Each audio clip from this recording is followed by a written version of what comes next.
Hello friends, எல்லோரும் எப்படி இருக்கீங்க? சாப்பிட்டீங்களா? வீட்டில் எந்த ஸ்நாக்ஸ் செஞ்சாலும் என் பசங்க சாப்பிடவே மாட்டேங்குதுங்க.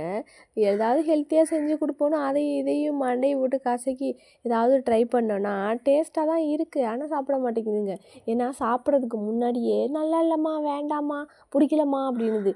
சாப்பிட்டு பாருங்கப்பா, சாப்பிட்டு பார்த்துட்டு பிடிக்கலன்னா சாப்பிட வேண்டாம் அப்படின்னு சொன்னால் காதுலே வாங்குறதில்ல. பார்த்தோன்னே பிடிக்கலன்னு சொல்லிடுறது. அதனால 2, 3 நாளாக இது அட்வர்டைஸ்மெண்ட்டை பார்த்துட்டு என்ன கேட்குதோ அதை வாங்கி கொடுக்கணும்னு அடம் பிடிக்குது.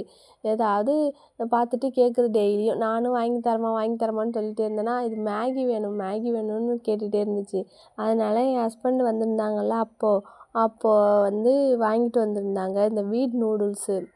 அது செஞ்சு கொடுக்கலான்னு சொல்லிட்டு ரெடி பண்ணேன். வெஜிடபிள்லாம் நிறையா கட் பண்ணிவிட்டு, உருளைக்கிழங்கு, வெங்காயம், தக்காளி, கொஞ்சமாக பூண்டு, புதினா, கொத்தமல்லி, அப்புறம் ஒரு குடமிளகாய் கட் பண்ணி வச்சுருந்தேன், கேரட்டு எல்லாத்தையும் பொடியாக கட் பண்ணி வச்சுட்டேன். கட் பண்ணி வச்சுட்டு எல்லாத்தையும் எண்ணெய் ஊற்றி பூண்டை ஃபஸ்ட்டு வதக்கிட்டு எல்லாத்தையும் எண்ணெயிலேயே வேக வச்சுட்டு அது கூட அந்த மசாலாவையும் போட்டுட்டு முட்டை உடச்சி ஊற்றி அதில் கொஞ்சோண்டு உப்பு, மஞ்சத்தூள், மிளகுத்தூள்லாம் போட்டு கொஞ்சமாக அப்படியே உதிரியாக முட்டையை பொரிச்சிட்டு அந்த நூடுல்ஸையும் அதில் போட்டு கிளறிட்டு எல்லாத்தையும் கிளறிட்டேன்.